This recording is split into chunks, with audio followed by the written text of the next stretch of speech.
Hi, இந்த வீடியோவில் நம்ம தெர்மோடைனமிக்ஸ் லெசன்லேருந்து ப்ரீவியஸ் இயர் நீட் ஜேஇ எக்ஸாமில் கேட்டிருக்கக்கூடிய கொஷின்ஸை தான் டிஸ்கஸ் பண்ண போகிறோம். ஃபர்ஸ்ட் கொஷின் பார்க்கலாம். இது வந்து 2020 கேட்டிருக்கக்கூடிய question. For the reaction 2Cl gas gives Cl2 gas. The correct option is அப்படின்னு கேட்டிருக்காங்க.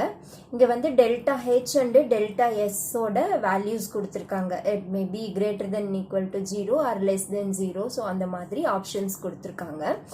ஸோ இதில் பார்த்தீங்கன்னா சிஎல் எந்த ஸ்டேட்டில் இருக்குது அப்படின்னா ரியாக்டன் சைடு அட்டாமிக் சிஎல்லாக இருக்குது. இங்கே வந்து மாலிக்யூல் ஃபார்ம் ஆயிருக்கு. சரியா, மாலிகுலர் குளோரின் வந்து ஃபார்ம் ஆயிருக்கு. ஸோ இப்போ இங்கே என்ன டெல்டா ஹெச் எப்படி சொல்கிறது அப்படின்னா சிஎல் வந்து அட்டாமிக் ஸ்டேட்லேருந்து மாலிகுலர் ஸ்டேட்டுக்கு மாறி இருக்கு. அப்போ இங்கே வந்து என்ன நடந்திருக்குன்னா பாண்ட் ஃபார்மேஷன் நடந்திருக்கு. என்ன நடந்திருக்கு? Bond formation. எப்பயுமே பாண்ட் ஃபார்மேஷன் அப்படின்னா எனர்ஜி, ஒரு புது பாண்டு கிரியேட் ஆகுது அப்படின்னா அங்கே எனர்ஜி என்னதான் ஆகும்? ரிலீஸ் தான் ஆகும். அப்போ பாண்டு ஃபார்மேஷன் அப்படின்னாவே எப்பயுமே என்னதான் நடக்கும்? Energy released. அப்போ எனர்ஜி ரிலீஸ்ட் அப்படின்னா அது என்னன்னு சொல்லுவோம்னா எக்ஸோதெர்மிக் ரியாக்ஷன். எனர்ஜி ரிலீஸ்ட் அப்படின்னா அதுக்கு பேர் என்னது? ஒரு கெமிக்கல் ரியாக்ஷன் நடக்கும்போது எனர்ஜி வந்து ரிலீஸ் ஆச்சுன்னா அதுக்கு பேர் எக்ஸோதெர்மிக். அப்போ எக்ஸோதெர்மிக்னா அது வந்து என்னதுன்னு சொல்லுவோம்னா நெகட்டிவ் சைனில் ரெப்ரசன்ட் பண்ணுவோம். ஓகேவா? எண்டோதெர்மிக்னா ப்ளஸ், எக்ஸோதெர்மிக்னா மைனஸ் சைனில் ரெப்ரசன்ட் பண்ணுவோம். அப்போ டெல்டா ஹெச்சோட வேல்யூ எப்படி தான் இருக்குன்னு பாருங்க, less than equal to 0. Negative less. அப்போ என்ன எழுதலாம்? Delta H less than equal to 0. அப்புறம் இன்னொன்று கொடுத்துருக்காங்க, டெல்டா ஹெச் இல்லாமல் டெல்டா எஸ் கூட கொடுத்துருக்காங்க. அப்போ டெல்டா எஸ்ஸோட வேல்யூ எப்படி இருக்கும் அப்படின்னு பார்த்தோன்னா அகெயின் இங்கே வந்துருவோம். இங்கே சிஎல் வந்து அட்டாமிக் ஸ்டேட்டில் இருக்குது. இங்கே மாலிகுலர் குளோரினா ஃபார்ம் ஆயிருக்கு. ஆட்டமாக இருக்கும்போது ரேண்டம்னஸ் அதிகமாக இருக்கும், குளோரினா இருக்கும்போது ரேண்டம்னஸ் குறைஞ்சிருக்கும். சரியா, ப்ரீவியஸ் வீடியோவில் நான் என்ட்ரோபினா என்ன, ரேண்டம்னஸ்ஸை பற்றின எக்ஸ்பிளனேஷன் அங்கே கொடுத்துருக்கேன். எப்படி வந்து என்ட்ரோபி கண்டுபிடிக்கணும் அதெல்லாம் வந்து ப்ரீவியஸ் வீடியோவில், அதாவது என்சிஆர்டி எக்ஸாம் ப்ளஸ்னு ஒரு வீடியோ போட்டிருக்கேன். அந்த வீடியோவில் அதுக்கான எக்ஸ்பிளனேஷன் இருக்குது. ஓகே, இப்போ இங்கே அட்டாமிக் ஸ்டேட்டில் இருக்கும்போது ரேண்டம்னஸ் அதிகமாக இருக்கும் குளோரினுக்கு. அதுவே மாலிக்யூல் ஆயிடுச்சு அப்படின்னா அங்கே ரேண்டம்னஸ் டிக்ரீஸ் ஆகும். அப்போ ரேண்டம்னஸ் குறைஞ்சிச்சுன்னா என்ட்ரோப்பியும் என்னதாகும்? குறையும். ஓகேவா? ஸோ அப்போ entropy is also less than equal to 0. அப்போ டெல்டா ஹெச்சும் லெஸ் தென் 0, டெல்டா எஸ்ஸும் லெஸ் தென் 0. ஸோ ஆப்ஷன் பார்க்கலாம். எந்த ஆப்ஷன்? ரெண்டுமே லெஸ் தென் பாருங்க. Fourth option delta H less than 0 and delta S less than 0. So this is the correct answer for this question. Okay, இங்கே ஒன்றும் இல்லை, bond formation நடக்குது. Bond ஃபார்மேஷன்னா during bond formation energy release தான் ஆகும். So எக்ஸோதெர்மிக்னா delta H less than 0. ஓகேவா? இங்கேயும் அதே தான். என்ட்ரோபிக் என்ன சொல்லணும்? ரேண்டம்னஸ் வந்து குறையுது. ஆட்டாமிக் ஸ்டேட்டர் இருந்து மாலிகுலர் ஸ்டேட்டுக்கு மாறும்போது ரேண்டம்னஸ் குறையுது. அப்போ என்ட்ரோபியும் குறையுது. அவ்வளோதான். ஓகே, எஸ் பார்க்கலாம். இதுவும் 2020 தான் கேட்டிருக்காங்க. The correct option for free expansion of an ideal gas under adiabatic condition. இதில் Q, delta T and W values வந்து ஆப்ஷன்ஸில் கொடுத்துருக்காங்க. இப்போ ஃபர்ஸ்ட் பார்க்கறது அடியபேட்டிக் கண்டிஷன் அப்படின்னு கொடுத்துட்டாங்க. அடியபேட்டிக் கண்டிஷன் அப்படின்னா ஹீட் எக்ஸ்சேஞ்ச் அங்கே இருக்காது. சிஸ்டத்துக்கும் சரௌண்டிங்க்கும் நடுவில் என்ன இருக்காது? ஹீட் எக்ஸ்சேஞ்ச் இருக்காது. அதுதான் அடியபேட்டிக் கண்டிஷன். அப்போ Q கண்டிப்பாக என்னவா தான் இருக்கும்? Q is equal to 0. Next பாருங்க, free expansion of an ideal gas. Free expansion அப்படின்னா உங்களுக்கு தெரியணும், P external is equal to 0. External pressure வந்து இருக்காது. ஓகேவா? அந்த சிஸ்டத்துக்கு எக்ஸ்டர்னல் ப்ரெஷர் வந்து அப்ளை பண்ண மாட்டோம். Okay, without external pressure. So P external is equal to 0. அப்போ எக்ஸ்டர்னல் ப்ரெஷர் இல்லைன்னா உள்ள work done is equal to என்னதான் வந்துடும்? 0. ஸோ இப்போ P 0வா இருந்துச்சுன்னா W is also equal to 0. அப்புறம் நமக்கு ஃபர்ஸ்ட்ல தெரியும், ஃபர்ஸ்ட்ல என்னன்னா Q is equal to delta U plus W. Q0 W0ன்னு கண்டுபிடிச்சிருக்கோம். அப்போ ஆட்டோமேட்டிக்காக என்ன வந்துடும்? Delta U is also equal to 0. Delta U அப்படிங்கிறது ஃபங்க்ஷன் ஆஃப் டெம்பரேச்சர். அப்போ டெல்டா U 0னா temperature is also equal to 0. அப்போ Q0 W0 delta T is also 0.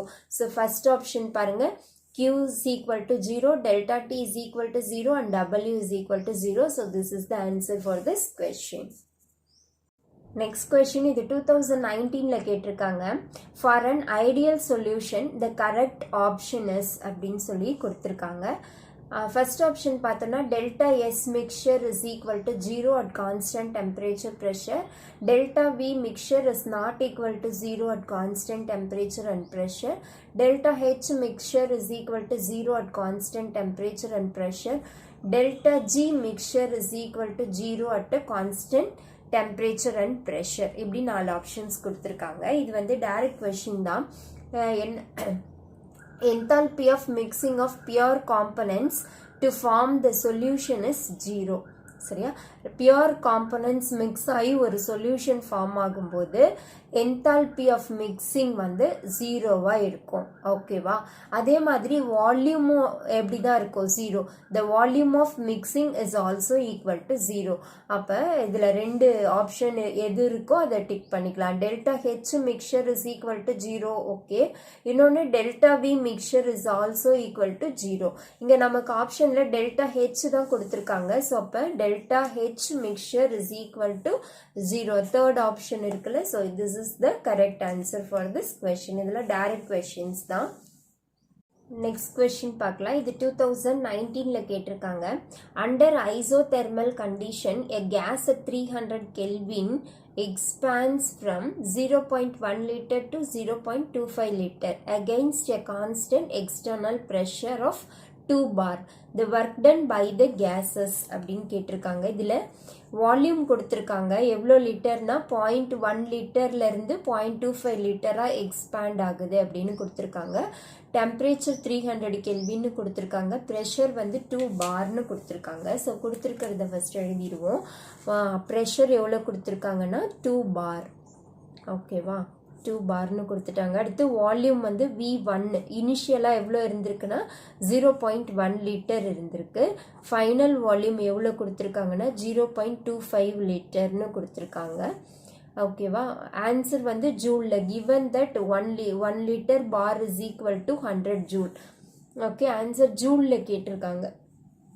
So இப்போ 3 தான் கொடுத்துருக்காங்க. டெம்பரேச்சர் இஸ் ஆல்சோ கொடுத்துருக்காங்க. என்னன்னா 300 கெல்வின். பட் இது வந்து ஐசோதெர்மல் கண்டிஷன் அப்படின்னு சொல்லிட்டாங்க. இப்போ வந்து டெம்பரேச்சர் இங்கே கான்ஸ்டன்ட் 300 கெல்வின் தான் மெயின்டைன் ஆகும்.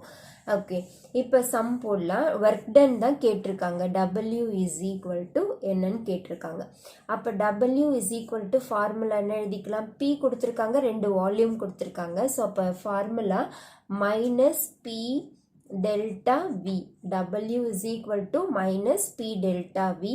P வந்து external. P external pressure தானே கொடுத்துருக்காங்க. ஸோ அப்போ P external into delta V. delta V அப்படிங்கிறது என்னன்னா change in volume. அதாவது V2 minus V1. அந்த டிஃப்ரென்ஸை தான் delta Vன்னு சொல்லுவோம். அப்போ சப்ஸ்டியூட் பண்ணுவோமா எல்லாத்தையும்? மைனஸ் ப்ரெஷர் எவ்வளோ கொடுத்துருக்காங்க? 2 பாரு இன்ட்டு வால்யூம் எவ்வளோ கொடுத்துருக்காங்க? V2. Final volume minus initial volume. Final volume 0.25 litre minus 0.1 லிட்டர்னு கொடுத்துருக்காங்க. அப்போ 0.25 0.1 மைனஸ் பண்ணால் என்ன கிடைக்கும்னா 0.15ன்னு கிடைக்கும். அப்போ -2 இன்ட்டு 0.15 பார்னு கிடைக்கும். ஓகேவா? எஸ். இதுலேருந்து இதை மைனஸ் பண்ணி இங்கே போட்டிருக்கேன். ஓகேவா? 2 இன்ட்டு 15 எவ்வளோ வரும்னா 30யா? அப்போ ஆன்சர் 0.30 மைனஸ் இருக்கிறதுனால மைனஸ் 0.30 பார்னு கிடைக்கும். ஆன்சர் வந்து ஜூலில் கேட்டிருக்காங்க. பாருங்க, ஆப்ஷன்ஸ் ஜூலில் கொடுத்துருக்காங்க. இங்கே சம்லேயே கொடுத்துருக்காங்க. Given that 1 litre bar is equal to 100 joule. சரி, 1 லிட்டர் இங்கே யூனிட் லிட்டரும் இருக்குது, இதுக்கு யூனிட் பாரில். ஸோ பார் லிட்டர்னு வரும் இங்கே. ஓகே. 1 லிட்டர் பார் அப்படிங்கிறது எவ்வளோன்னு சொல்கிறாங்கன்னா 100 ஜூலுக்கு சமம்னு சொல்கிறாங்க. ஸோ அப்போ இன்ட்டு 100 ஜூல் மல்டிப்ளை பண்ணால் ஆன்சர் எவ்வளோ கிடைக்கும்னா -30 ஜூல். புரியுதா? பாருங்க, நான் லிட்டர் பாரை என்னவா கன்வெர்ட் பண்ணுறேன்? ஜூலாக கன்வெர்ட் பண்ணுறேன். 1 litre bar is equal to 100 joule.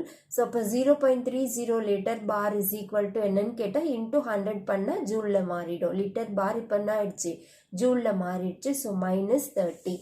So option பாருங்கள், ஃபர்ஸ்ட் ஆப்ஷனே என்னதான் இருக்குது, -30 ஜூல். ஸோ இதுதான் இந்த கொஷினுக்கான சரியான ஆன்சர். புரியுதா?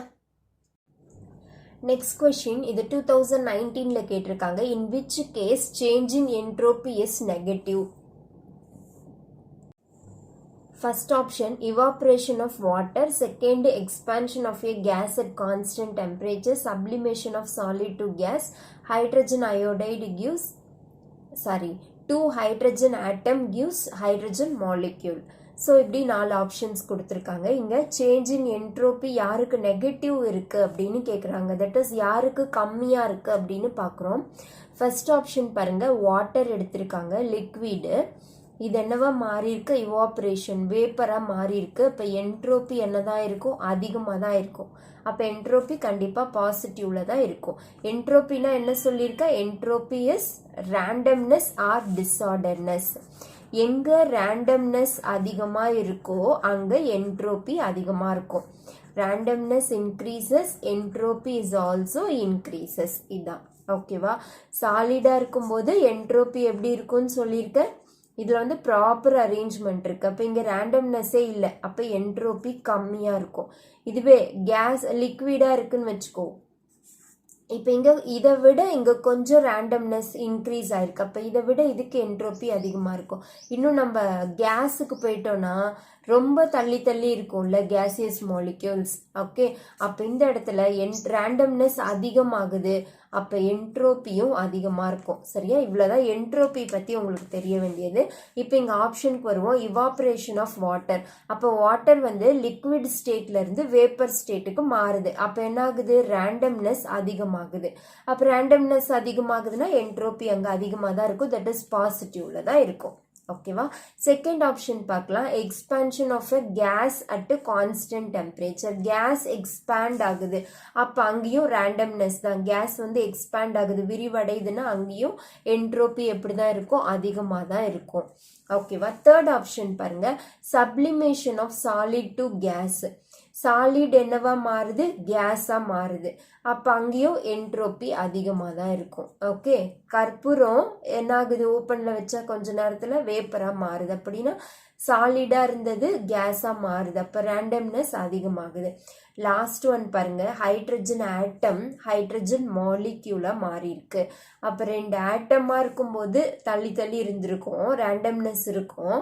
அதுவே கேசியஸ் மாலிக்யூலா ஹைட்ரஜன் மாலிக்யூலாக மாறும்போது இந்த 2 ஆட்டமும் ஒன்றா சேர்ந்துருது. அப்போ இந்த இடத்துல ரேண்டம்னஸ் இல்லை. அப்போ இங்கே தான் என்ட்ரோபி எப்படி இருக்கும், நெகட்டிவாக இருக்கும். Entropy decreases, that is negative entropy. So option D தான் இந்த கொஷினுக்கான ஆன்சர். கொஷினில் in which case change in entropy is negative அப்படின்னு கேட்டிருக்காங்க.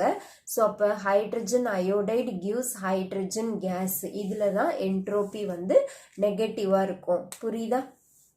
நெக்ஸ்ட் கொஷின், இது 2018ல கேட்டிருக்காங்க. The bond dissociation energies of x2, y2 and xy are in the ratio of 1:0.5:1. Delta H for the formation of XY is -200 kilojoule per mole. The bond dissociation energy of X2 will be அப்படின்னு கேட்டிருக்காங்க.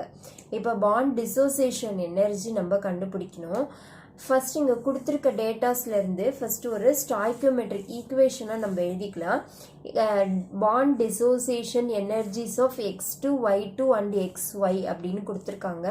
அப்போ first நம்ம reaction எழுதிக்கலாம். x2 + y2 gives xy அப்படின்னு form ஆயிருக்கு. இப்போ இங்கே delta H எவ்வளோ கொடுத்துருக்காங்க பாருங்க. Delta H for the formation of XYS. அப்போ delta H is equal to எவ்வளோ கொடுத்துருக்காங்கன்னா -200 கிலோஜூல் பர் மோல்னு கொடுத்துருக்காங்க.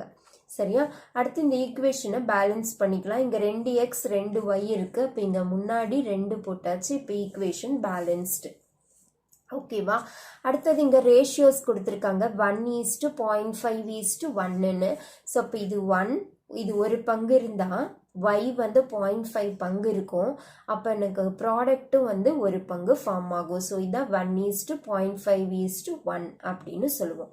ஓகேவா. இப்போ இது வந்து A மோல்ஸ்ன்னு எடுத்துப்போம். X2ல A moles ரியாக்ட் ஆயிருக்கு, தட் இஸ் ஒரு பங்கு அப்படின்னு சொன்னால அந்த ஒரு பங்கு A molesன்னு வச்சுப்போம். அடுத்து Y2 எவ்வளோன்னு சொல்லிக்கலாம். இப்போ இதில் இது 1னா இது 0.5 தானே, அப்போ இது ஏன்னா இது என்னென்னு எழுதிக்கலாம், A/2, அதில் பாதி. ஓகேவா. அப்புறம் இங்கே அகெயின் ஒரு பங்கு தான், அப்போ ஏவே போட்டுக்கலாம். சரியா. இப்போ இது ஒரு பங்காக இருக்கும்போது டெல்டா ஹெச் எவ்வளோ, ஒரு மோலுக்கு டெல்டா ஹெச் கொடுத்துருக்காங்க -200 கிலோ ஜூல். இங்கே எனக்கு 2 மோல்ஸ் இருக்குது. ஓகே, 2xy ஃபார்ம் ஆயிருக்கு. அப்போ 2 மோல்ஸ்னா ஒரு மோலுக்கு 200னா 2 மோல்ஸுக்கு எவ்வளோ ஒரு delta H -400 kilo joule. Delta H எவ்வளோமா கிடைச்சிருக்கு, -400 கிலோ ஜூல். புரியுதா. இது 2a மோல்ஸ் எனக்கு ப்ராடக்ட் ஃபார்ம் ஆயிருக்கு. ஒரு XA ஒரு மோல் XY ஃபார்ம் ஆகிறதுக்கு டெல்டா ஹெச் எவ்வளோ கொடுத்துருந்தாங்க, -200. ஆனால் நமக்கு இங்கே 2a மோல்ஸ் ஃபார்ம் ஆயிருக்கு. அப்போ 2 × 200 delta H is equal to 400 kilo joule per mole. இப்போ இது எல்லாத்தையும் அப்படியே இந்த ஈக்குவேஷனில் சப்ஸ்டியூட் பண்ண போகிறோம். என்ன ஈக்குவேஷன் அப்படின்னா, bond dissociation energy of reactant minus bond dissociation energy of product is equal to delta H. சரியா. bond dissociation energy of reactant என்னென்ன கண்டுபிடிச்சிருக்கோம், A into A/2 ரெண்டு கண்டுபிடிச்சிருக்கோம். அப்போ சப்ஸ்டியூட் பண்ணிக்கலாம். ரியாக்டன்ட்டுக்கு பதிலாக A plus A/2. இது bond dissociation energy of reactant minus bond dissociation energy of product. ப்ராடக்ட்டுக்கு என்ன கண்டுபிடிச்சி வச்சிருக்கோம், 2a is equal to delta H. delta H எவ்வளோ கண்டுபிடிச்சிருக்கோம், -400 kilo joule per mole. -400 kilo joule per mole கண்டுபிடிச்சாச்சா.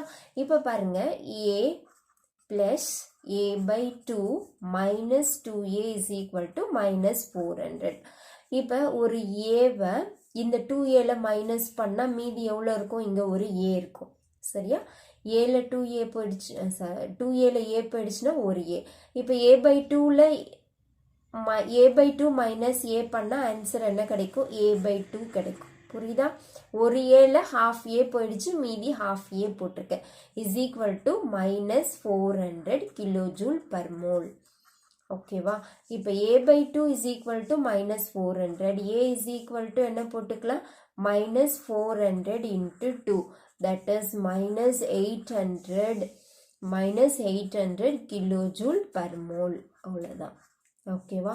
So this is the bond dissociation energy of X2. So answer பார்க்கலாம். First ஆப்ஷனாகவே இருக்கு பாருங்க, 800 kilojoule per mole minus. Okay, 800 kilojoule per mole.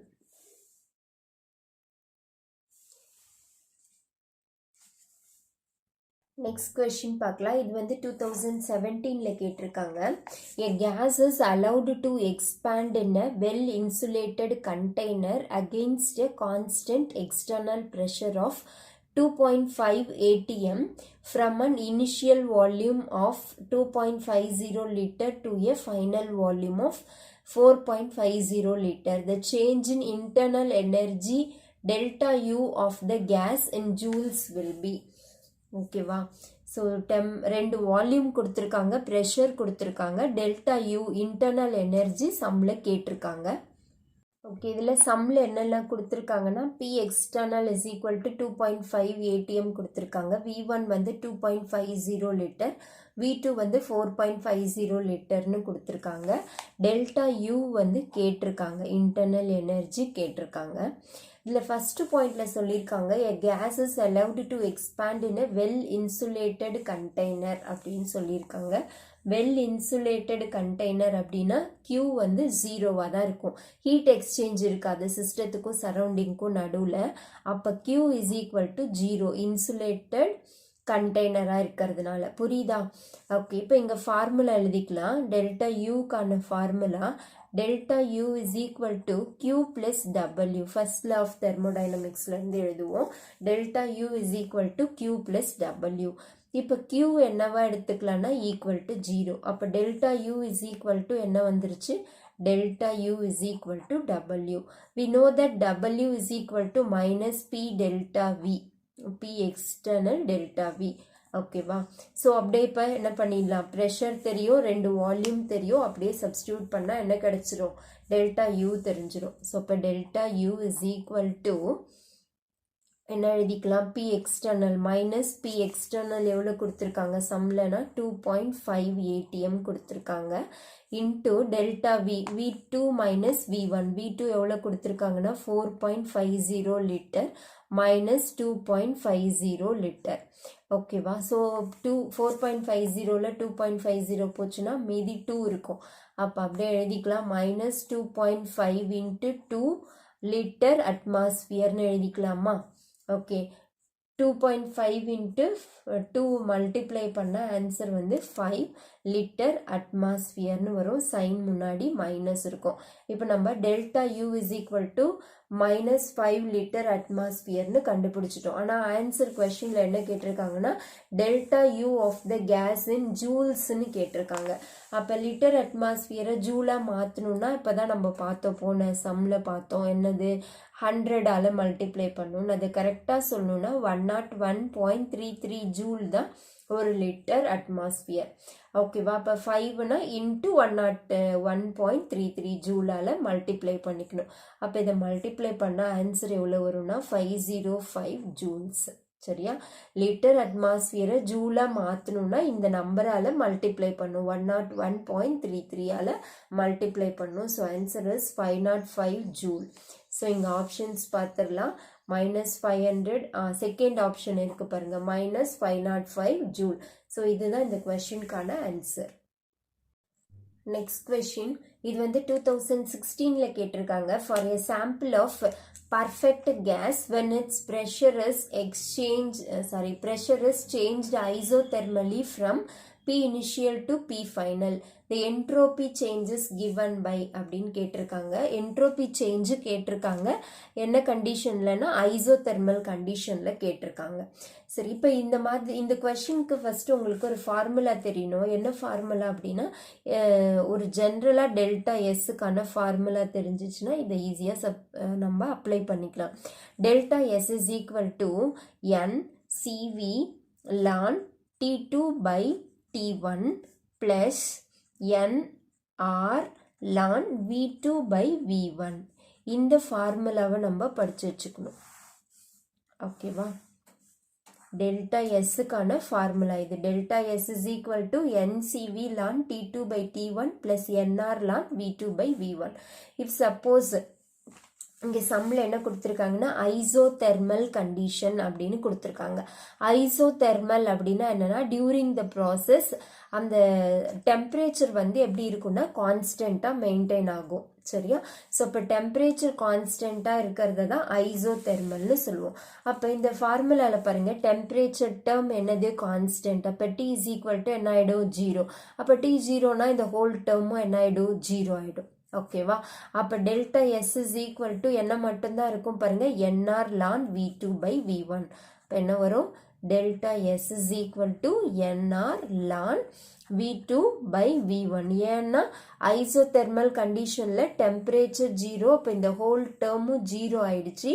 அப்போ delta S is equal to இது எழுதியிருக்கேன். சரியா. இப்போ இங்கே கொஷினில் பி வச்சு தான் கொடுத்துருக்காங்க, ப்ரெஷர் வச்சு தான் கொடுத்துருக்காங்க, வால்யூம் இல்லை. அப்போ இந்த ஃபார்முலா எப்படி மாற்றி எழுதலான்னா, நமக்கு தெரியும் P is inversely proportional to V. ஓகேவா. அப்போ V2 by V1 is equal to என்ன எழுதலாம், P1 by P2ன்னு எழுதலாமா. எஸ். அப்போ இந்த இடத்துல V2 by V1க்கு பதிலாக நான் என்ன சப்ஸ்டியூட் பண்ணலாம், P1 by P2ன்னு சப்ஸ்டியூட் பண்ணலாம். அப்போ formula delta S is equal to NR ln P1 by P2. Okay. V2 by V1க்கு பதிலாக என்ன போட்டுக்க, P1 by P2. இங்கே P1 அப்படிங்கிறது இனிஷியல், P2ங்கிறது ஃபைனல் ப்ரெஷர். ஸோ இப்போ delta S is equal to NR ln P initial by P final. So options பார்க்கலாம். First ஆப்ஷனே இருக்கு பாருங்க, delta S is equal to NR ln P initial by final. ஓகேவா. So first option தான் இந்த கொஸ்டினுக்கான சரியான answer. புரியுதா. இஃப் சப்போஸ் இங்கே ஐசோதெர்மல் கண்டிஷன்னு கொடுக்காம ஐசோகோர்னு கொடுக்குறாங்கன்னு வச்சுப்போம், ஐசோகோரிக் ஐசோகோரிக்னா என்னது, வால்யூம் வந்து கான்ஸ்டண்ட்டாக இருந்துச்சுன்னா அந்த ப்ராசஸை தான் என்னன்னு சொல்லுவோம், ஐசோகோரிக் ப்ராசஸ். ஓகே, அப்போ வால்யூம் டேர்ம் என்னவாயிடும், V is equal to 0 ஆகிடும் கான்ஸ்டன்ட்னா.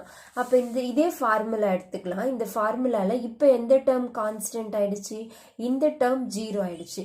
அப்போ delta S is equal to என்ன எழுதணும், NCV ln T2/T1 மட்டும் எழுதினா போதும். ஓகேவா, அப்போ இதே இந்த ஒரு ஃபார்முலா தெரிஞ்சதுன்னா இங்கே என்ன கண்டிஷன் கொடுக்குறாங்களோ அதுக்கு தகுந்த மாதிரி நம்ம என்ன பண்ணிக்கலாம், ஆன்சர் எழுதிக்கலாம். ஐசோதெர்மல்னு கொடுத்துருந்தாங்கன்னா டெம்பரேச்சர் டேர்ம் 0 ஆகிடும். அப்போ delta S is equal to this one. ஐசோகோரிக்னு கொடுத்தாங்கன்னா வால்யூம் கான்ஸ்டன்ட், அப்போ இந்த டேர்ம் 0 ஆகிடும். Delta S is equal to NCV ln T2/T1 இதை எழுதிக்கணும். ஓகேவா, நெக்ஸ்ட் கொஷின், இது 2015 கேட்டிருக்காங்க. The heat of combustion of carbon to carbon dioxide is 393.5 kilojoule per mole. The heat released upon the formation of 35.2 gram of carbon dioxide from carbon and oxygen gases அப்படின்னு கேட்டிருக்காங்க. Heat of combustion of carbon to carbon dioxide அப்படின்னு கொடுத்துருக்காங்க. அப்போ first equation எழுதிக்கலாம். Carbon என்னவா மாறுது, carbon tie ஆக்சைடாக மாறுது during combustion process. அப்போ ரியாக்ஷன் எழுதிக்கலாம். கார்பன் என்னவா மாறி இருக்கு, கார்பன் டை ஆக்சைடாக மாறி இருக்கு டியூரிங் கம்பஷன். கம்பஷன்னா ஆக்சிஜன்னு அர்த்தம். ஓகேவா, ஆக்சிஜன் போட்டால் தான் ஹீட்டிங் ப்ராசஸ் நடக்கும். அப்போ கார்பனும் ஆக்சிஜனும் சேர்ந்து கார்பன் டை ஆக்சைடு, இது வந்து கேஸு, இது கேஸு, இங்கே வந்து சாலிடாக இருக்கும். ஓகேவா, இதுக்கு டெல்டா ஹெச் வேல்யூ சம்மில் கொடுத்துருக்காங்க, -393.5 கிலோஜூல் பர் மோல்னு கொடுத்துருக்காங்க. ஓகேவா, இப்போ the heat released upon the formation of 35.2 gram of carbon dioxide form ஆகிறதுக்கு ஃபார்ம் ஆகும்போது எவ்வளோ அமௌண்ட் ஆஃப் ஹீட் வந்து ரிலீஸ் ஆகும் அப்படின்னு கேட்டிருக்காங்க. ஓகேவா, இதுதான் கொஸ்டின். இப்போ இங்கே கார்பன் டை ஆக்சைடுக்கு மோலார் மாஸ் கண்டுபிடிச்சிக்கலாம். ஒரு கார்பனுக்கு 12, ஒரு கார்பனுக்கு 12, அப்புறம் ஒரு ஆக்சிஜனுக்கு 16, இங்கே 2 ஆக்சிஜன் இருக்குது, அப்போ 32. அப்போ கார்பன் டை ஆக்சைடோட மாஸ் வந்து 44 கிராம். அப்போ 44 கிராம் கார்பன் டை ஆக்சைடு கம்பியூஷன் ஆகும்போது இவ்வளோ அமௌண்ட் ஆஃப் எனர்ஜி வந்து ரிலீஸ் ஆகுது. ஓகேவா, இந்த கார்பனும் ஆக்சிஜனும் சேர்ந்து கார்பன் டை ஆக்சைடு ஃபார்ம் ஆகுது. 44 gram carbon dioxide form ஆகும்போது எனக்கு இவ்வளோ அமௌண்ட் ஆஃப் எனர்ஜி ரிலீஸ் ஆகுது. அப்போ 35.2 gram carbon dioxide form ஆகும்போது எவ்வளோ அமௌண்ட் ஆஃப் எனர்ஜி ரிலீஸ் ஆகும், இதுதான் கொஸ்டின். அப்போ எழுதிடலாமா, 44 கிராமுக்கு எவ்வளோ எனர்ஜி ரிலீஸ் ஆயிருக்கு, -393.5. அப்போ 35.2க்கு எவ்வளோ, அப்போ இன்ட்டு 35.2 போட்டுக்கலாமா. So this is that energy. இப்போ இதை 393.5/44 இன்ட்டு 35.2 பண்ணால் எனக்கு ஆன்சர் என்ன கிடைக்கும் அப்படின்னா -315 kilojoule, -315 kilojoule. So option A is the answer for this question. புரியுதா? நெக்ஸ்ட் கொஸ்டின் பார்க்கலாம். இது 2014 கேட்டிருக்காங்க. For the reaction X2O4 gives XO2, 2XO2. இது வந்து லிக்விட் ஸ்டேட்டில் இருக்குது, இது கேசியஸ் ஸ்டேட்டில் இருக்குது. கீழே delta U is equal to 2.1 kilo calories கொடுத்துருக்காங்க. டெல்டா எஸ் வந்து 20 கேலோரிஸ் கே இன்வர்ஸ்னு கொடுத்துருக்காங்க, 300 கெல்வின். டெல்டா ஜி கால்குலேட் பண்ண சொல்லியிருக்காங்க. நமக்கு டெல்டா ஜிக்கு ஃபார்முலா தெரியும். Delta G is equal to delta H minus T delta S. இதில் டெல்டா ஹெச் கொடுக்கல, டேட்டா கொடுத்துருக்கிறதுல டெல்டா யூவும் டெல்டா எஸ் தான் கொடுத்துருக்காங்க. அப்போ ஃபர்ஸ்ட் நம்ம என்ன கண்டுபிடிச்சிக்கலாம், இதில் டெல்டா ஹெச் கண்டுபிடிக்கணும். அப்போ டெல்டா ஹெச்சுக்கு formula delta H is equal to delta U plus delta n g RT. இதில் டெல்டா என்ஜிங்கிறது number of moles of gases. Delta என்ஜிக்கு formula number of moles of product minus number of moles of reactant. இப்போ இந்த ஈக்குவேஷனில் moles of product எவ்வளோ இருக்குன்னு பாருங்க, ரெண்டுமே கேஸு, அதனால 2. அதே மாதிரி ரியாக்டன்ட்டோட நம்பர் ஆஃப் மோல்ஸ் பார்த்தோம்னா இங்கே லிக்விட் ஸ்டேட்டில் இருக்குது. அப்போ இதை வந்து நம்ம கன்சிடர் பண்ணக்கூடாது. அப்போ number of moles of reactant 0, product 2. அப்போ இங்கே சப்ஸ்டியூட் பண்ணலாம் 2 மைனஸ் 0. இப்போ delta n g is equal to 2. ஓகேவா? ஸோ இப்போ இது டெல்டா என்ஜி கண்டுபிடிச்சாச்சு. அடுத்தது பாருங்கள் டெல்டா யூ சம்மில் கொடுத்துருக்காங்க 2.1 கிலோ கேலோரிஸ்னு. இங்கே டெல்டா எஸ் வேல்யூ வந்து கெலோரிஸில் இருக்குது. அதனால இதையும் நம்ம என்னவா மாற்றிக்கலாம்னா கெலோரிஸாக மாற்றிட்டு இதில் சப்ஸ்டியூட் பண்ணிக்கலாம். அப்போ delta H is equal to 2.1 into 10⁻³ calories. Kilo கேலோரிஸாக மாற்றணும்னா இன்ட்டு 10⁻³ பண்ணிக்கலாம். அப்போ 2.1 into 10⁻³ calories plus delta n g எவ்வளோ கண்டுபிடிச்சிருக்கோம் 2 இன்ட்டு ஆர் வேல்யூவும் எதில் போடணும்னா கெலோரிஸில் தான் சப்ஸ்டியூட் பண்ணும். அதனால இங்கே நான் என்ன போட்டுக்கிறேன் 1.93 சம்திங்கில் வரும்ல கெலோரிஸ். அதை வந்து நான் ரவுண்ட் ஆஃப் பண்ணி 2னே வச்சுக்கிறேன். மல்டிப்ளை பண்ண ஈஸியாக இருக்கும். அதுக்காக ஆர் வேல்யூ நான் என்ன வச்சுருக்கேன்னா 2ன்னு வச்சுருக்கேன். இன்ட்டு டெம்பரேச்சர் எவ்வளோ கொடுத்துருக்காங்கன்னா 300 கெல்வின்னு கொடுத்துருக்காங்க. சம்மில் கொடுத்துருக்காங்க 300 கெல்வின். ஸோ இப்போ இது எல்லாத்தையும் சால்வ் பண்ணலாம். 2 2s are 4, 4 3s are 12. அப்போ இங்கே வந்து 1200ன்னு வரும். ஓகேவா? இங்கே வந்து 2.1 இன்ட்டு 10⁻³ 1000 தானே இது. அப்போ என்ன வந்துடும்னா 2100ன்னு வரும். ஓகேவா? 2.1 இன்ட்டு 10⁻³ போட்டால் என்ன வரும்னா 2100. ரெண்டையும் கூட்டினா எவ்வளோ வருது பாருங்கள் 3300 கெலோரிஸ். 3300 கெலோரிஸ். இப்போ நம்ம யாரை கண்டுபிடிச்சிருக்கோம்னா டெல்டா ஹெச் கண்டுபிடிச்சாச்சு. இப்போ இந்த டெல்டா ஹெச் எடுத்துகிட்டு போய் இந்த ஈக்குவேஷனில் சப்ஸ்டியூட் பண்ண போகிறோம். அப்போ delta G is equal to delta H minus T delta S. Delta H எவ்வளோ கொடுத்துருக்காங்க 3300 கெலோரிஸ். ஓகேவா? மைனஸ் டெம்பரேச்சர் எவ்வளோ 300 இன்ட்டு டெல்டா எஸ் எவ்வளோ கொடுத்துருக்காங்க சம்லனா 20 கெலோரிஸ் கெல்வின் இன்வர்ஸ். ஓகேவா? ஸோ இதான் வந்து கொடுத்துருக்காங்க. இப்போ இதை சால்வ் பண்ணால் நமக்கு ஆன்சர் என்ன வரும்னு பாருங்கள். 3 2s are 6, 6000 வருதா இங்கே. அப்போ 3300 மைனஸ் 6000. இதை சால்வ் பண்ணால் ஆன்சர் எவ்வளோ வரும்னா மைனஸ் 2700 கெலோரிஸ்னு வரும். இப்போ இந்த கெலோரிஸு அகெயின் ஆன்சர் இங்கே நமக்கு கொடுத்துருக்கிறது ஆப்ஷனில் கிலோ கேலோரிஸில் தான் கொடுத்துருக்காங்க. அப்போ கெலோரிஸில் நமக்கு ஆன்சர் கிடைச்சிருக்கு. இதை அகெயின் என்ன பண்ணிக்கிறோம் கிலோ கேலோரிஸ்க்கு மாற்றிக்கணும். கிலோ கேலோரிஸ் மாற்றணும்னா இன்ட்டு 1000 பண்ணிக்கலாமா. 1000 போட்டோன்னா ஆன்சர் 2.7 கிலோ கேலோரிஸ். புரியுதா? 2.7 கிலோ கேலோரிஸ். பாருங்கள் ஃபர்ஸ்ட் ஆப்ஷனே இருக்குது. minus 2.7 இங்கே மைனஸ் இருக்குல்ல. ஸோ இப்போ minus 2.7 kilo calories. Second option B. Okay, understand. Video பிடிச்சிருந்தா லைக் பண்ணுங்கள், ஷேர் பண்ணுங்கள், சேனலை சப்ஸ்கிரைப் பண்ணுங்கள். தேங்க்யூ.